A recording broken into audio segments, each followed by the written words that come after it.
Olá a todos!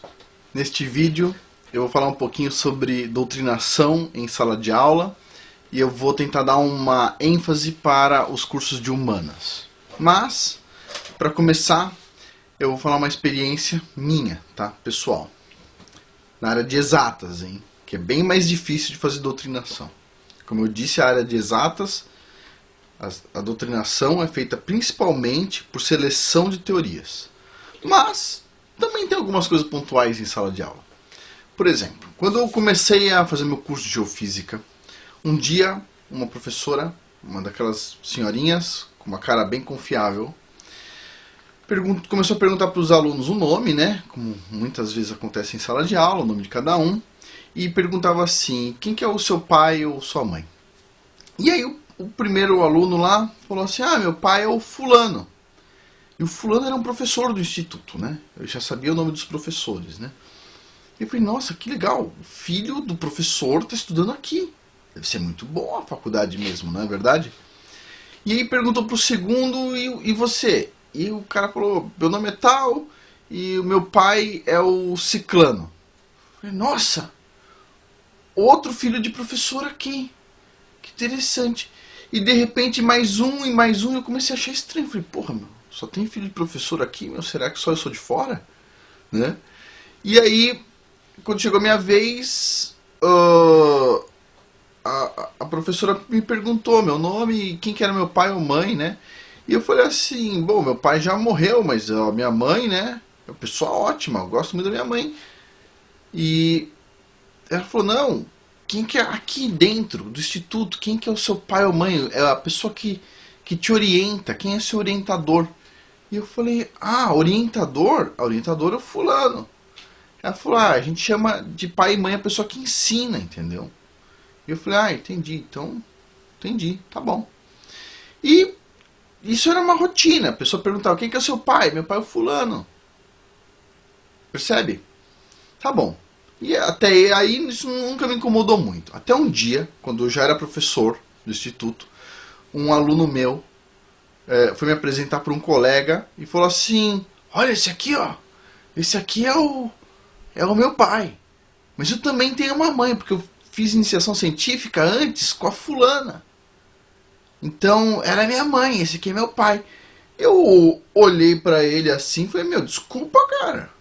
Você não é meu filho não, meu. Desculpa, você é meu orientando, mas sai fora, eu não tenho filho desse tamanho não, cara.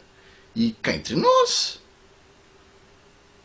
se você fosse o meu filho, aquela mulher não seria a sua mãe, cara.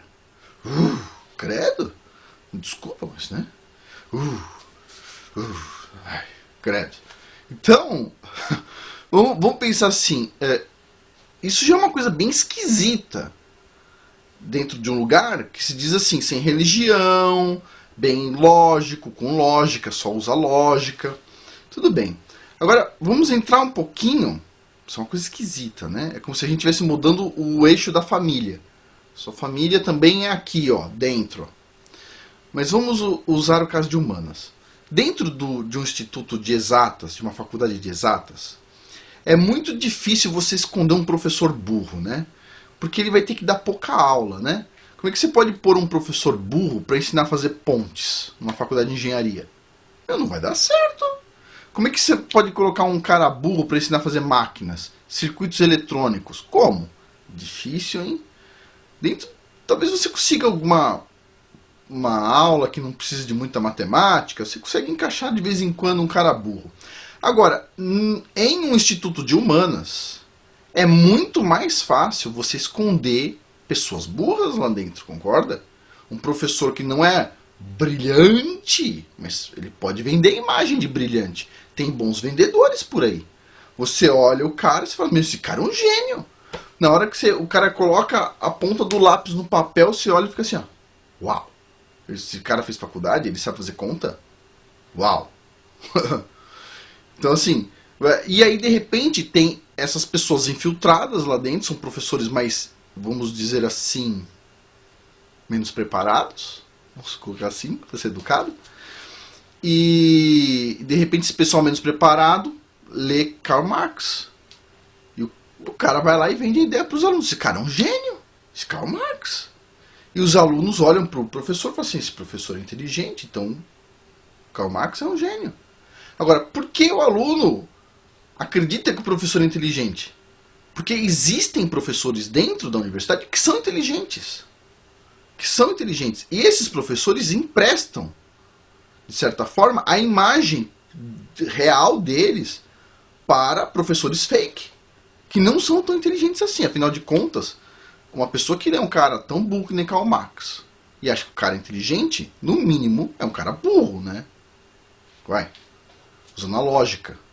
Agora, esses professores que não são inteligentes, são bem despreparados e entram na universidade porque existe uma forma de fazer isso, ou seja, a prova teórica só vale 20% da nota para entrar para ser professor do universitário. O resto é aula prática, que você vai dar uma aula, e a conversa entre o pessoal que está lá dentro. Que vai ser, ele vai falar se o seu currículo é bom ou não.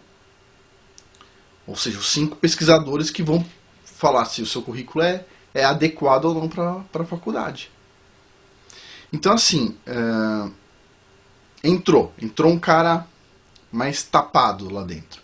O cara vai ensinar o quê? Que o Che Guevara era um revolucionário. E aí a pergunta é, o Che Guevara é um revolucionário? Quem não gosta de um revolucionário é uma pessoa que muda para melhor as coisas. Mas ele não era um revolucionário. Ele tinha uma lista de adjetivos, incluindo, por exemplo, assassino. Por que não apresenta o cara como assassino?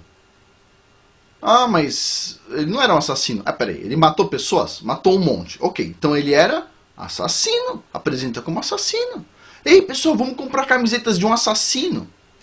Será que venderia? Não. Ele não matou homossexuais? Chama ele de homofóbico. Vamos comprar camiseta de homofóbico. Homofóbico assassino. Uau! Será que alguém compraria? Não, né? Bom, mas tem pessoas dentro do Instituto de Humanas, por exemplo, Maria Helena Chauí. Não é verdade? Odeia a burguesia, é uma feudalista, odeia a burguesia. E a burguesia paga para o governo contratar a Maria Helena Chauí. Para quê? Para falar mal da burguesia para o próprio filho. Faz sentido? Eu não acho que faz sentido. E é por isso que a gente tem que preparar o pessoal quando entra na faculdade. Filho, entre. Entre. Mas tenha consciência. É como diz numa história do Zohar, né? Eu uso muito raramente o Zohar, porque tem muita contaminação lá dentro. Mas tem uma história que diz assim... teve 4 rabinos entraram num pomar para comer o fruto. Um saiu louco. Um morreu. Outro saiu profano. E só um saiu normal. Então, filho, entre na universidade e saia normal. Não saia profano. Não saia profano. Não saia maluco, louco. E saia vivo lá de dentro. Normal. Esse é o desafio. É difícil? Pra caramba. Muito difícil. Você tem muita preparação, muita paciência para conseguir seguir um caminho bacana. Mas dá pra fazer, tá? Dá pra fazer. E esse vídeo não é para ir contra o sistema negativo. É só para você se preparar no seu jogo de xadrez para o que o adversário vai fazer. Se você estiver preparado para essa jogada, você consegue jogar bem. Se você não estiver preparado para essa jogada, você vai perder. Mas é isso. Por hoje é isso. Muito obrigado.